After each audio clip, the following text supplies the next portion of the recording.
So hello everyone, welcome to Vidyalayam. आज से हम लोग क्लास 8th की एनसीईआरटी जो है हमारी उससे अपने लेक्चर्स को शुरुआत करेंगे। और इस क्लास 8th की एनसीईआरटी में हम सबसे पहले ज्योग्राफी को देखने का प्रयास करेंगे। यानी कि जो हमारी क्लास 8th की जो एनसीईआरटी है सोशल स्टडी की या सोशल साइंस की, जिसका नाम है रिसोर्स एंड डेवलपमेंट, उसको हम लोग देखने का प्रयास करेंगे। तो चलिए शुरू करते हैं। तो देखिए, अगर हम क्लास 8th के एनसीईआरटी की बात करें,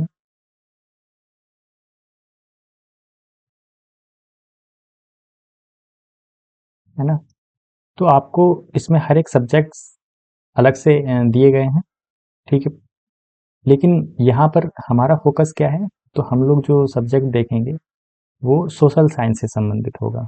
ठीक है, और इस सोशल साइंस में, जैसा कि मैंने आपको बताया बताया था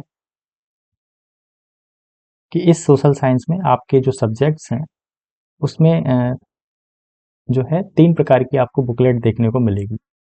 पहली जो बुकलेट होगी वो आपकी हिस्ट्री जैसे सब्जेक्ट से संबंधित होगी, है ना। दूसरी जो बुकलेट होगी वो आपके ज्योग्राफी जैसे सब्जेक्ट से संबंधित होगी।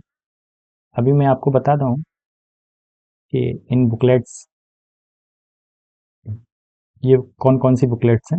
और तीसरी जो बुकलेट होगी वो आपकी क्वालिटी, है ना, या कहीं कॉन्स्टिट्यूशन पर आधारित होगी, है ना।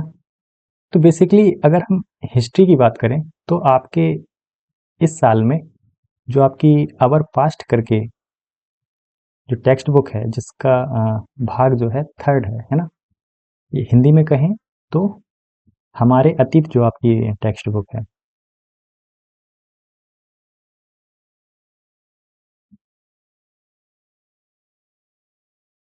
वो आपको देखने को मिलेगी। भाग 3 इसका, है ना। उसी प्रकार से इस बार आपको ज्योग्राफी में क्या देखना है? तो आपको इस बार ज्योग्राफी में रिसोर्स एंड डेवलपमेंट देखनी है। आपकी जो बुकलेट का नाम होगा वो रिसोर्स एंड डेवलपमेंट होगा।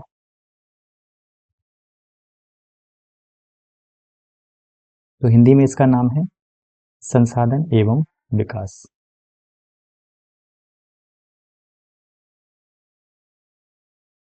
ओके, इसके अलावा आपकी जो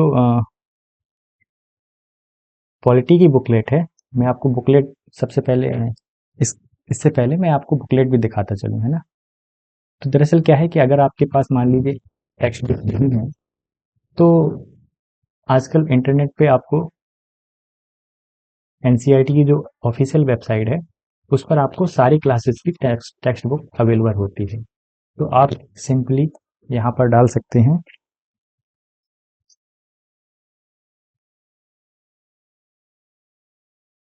आप अगर एनसीईआरटी टेक्स्ट बुक डालेंगे तो आपकी जो पहली वाली वेबसाइट खुलेगी वो यहाँ पर आपको लाएगी। ठीक है, और यहाँ से आप जो है क्लास 8th की जब सोशल साइंस सेक्शन में आएंगे तो यहाँ पर आपको 3 प्रकार की बुक देखने को मिलेगी। ठीक है, अगर आप हिंदी माध्यम से हैं तो यहाँ पे आपको संसाधन एवं विकास पर क्लिक करना है। अगर आप इंग्लिश माध्यम से हैं तो आप रिसोर्स एंड डेवलपमेंट देख लेंगे।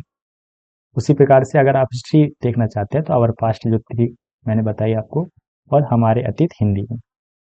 इसके अलावा पॉलिटिकल साइंस की जो बुकलेट है उसका नाम है सोशल एंड पॉलिटिकल लाइफ, है ना, सामाजिक एवं राजनीतिक जीवन।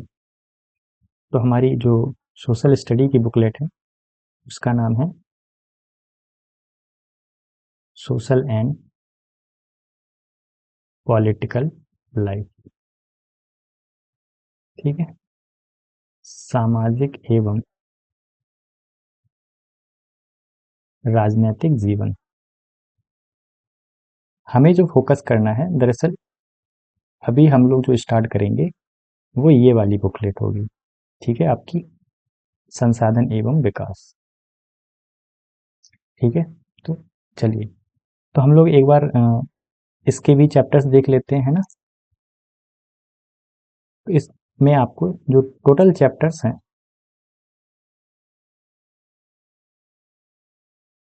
टोटल आपको 5 चैप्टर्स इसमें आपको देखने को मिलेंगे, है ना।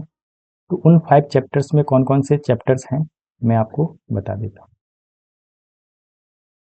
तो देखिए, अगर हम पहले चैप्टर की बात करें तो उसमें यही पहले बताया गया है कि चैप्टर का नेम है संसाधन, है ना। इंग्लिश में कहेंगे रिसोर्स, ठीक है। ये आपका पहला चैप्टर होगा। इसमें आप देखेंगे कि संसाधन क्या होते हैं, है ना। इसके अलावा आप समझेंगे कि संसाधन कितने टाइप के होते हैं, संसाधनों का आपके लिए क्या महत्व है, ये भी आप समझने का प्रयास करेंगे। और इसके अलावा आप ये जानेंगे कि अगर हम संसाधनों का इस्तेमाल सही तरीके से नहीं करते हैं तो उसके क्या क्या परिणाम होंगे, है ना। इसके अलावा आपको ये भी जानने को मिलेगा इस चैप्टर में कि हम जो है कैसे जो है अपने संसाधनों का संरक्षण कर सकते हैं, है ना? तो कुछ टेक्निक्स बताएंगे हैं जिनके द्वारा आप जो है दैनिक जीवन में भी इन सारी चीज़ों का इस्तेमाल कर सकते हैं। इसके अलावा आपको फिर मैं जब दूसरा चैप्टर पढ़ाऊंगा तो उसमें आपको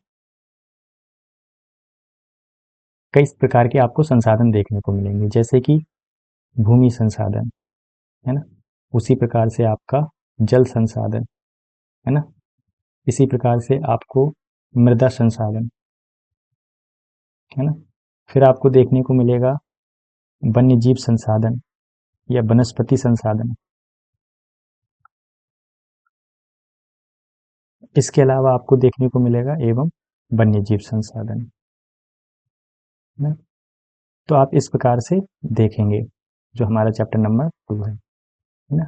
land resources, water resources, soil resources and vegetation and wild life resources, ठीक है। तो चैप्टर नंबर 3 आप देखेंगे तो वो आपको आपका जो है एग्रीकल्चर से रिलेटेड होगा, तो कृषि से संबंधित होगा, है, ठीक है। तो चैप्टर नंबर 3 का यही नेम। इसके अलावा आप चैप्टर नंबर 4 देखें।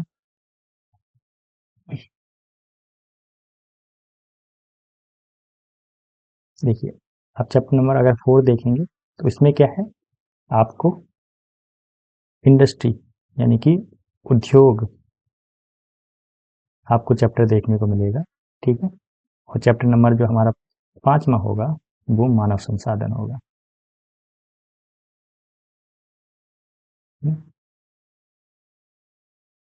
तो कई बार मैंने संसाधन संसाधन शब्द का उपयोग किया, तो इससे आपको आइडिया लग गया होगा कि सबसे पहले हमें ये देख लेना है कि आखिरकार ये संसाधन कहते किसे हैं। तो इसी सिलसिले को हम लोग आगे बढ़ाएंगे और जो हमारा आज का जो टॉपिक है, ठीक है, चैप्टर नंबर 1। तो चलिए स्टार्ट करते हैं। तो देखिए, चैप्टर नंबर 1 में आपको क्या क्या चीज़ें देखनी है ना। तो क्लास 8th की जैसा कि मैंने आपको बताया, ये टेक्स्ट बुक है, ठीक है। इसमें जो पहला चैप्टर है आपका वो हमारा कौन सा है, तो रिसोर्सेस का है, यानी कि संसाधन,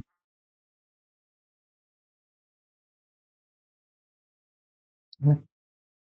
तो इसमें आपको क्या क्या चीज़ें देखनी है, तो आप देखेंगे कि व्हाट इज रिसोर्स, है ना, संसाधन क्या है, इनका महत्व देखेंगे, है ना, इसका क्लासिफिकेशन देखेंगे, वर्गीकरण देखेंगे। और फिर हम लोग समझेंगे कि अगर हम संसाधनों का मैनेजमेंट किस प्रकार से कर सकते हैं, है ना। और फिर हम ये भी देखेंगे कि हम किस प्रकार से हमें जो है अपने संसाधनों का जो है सतत उपयोग करना चाहिए, सस्टेनेबल तरीके से उसका उपयोग करना चाहिए। तो ये चीज़ें हमको देखनी है।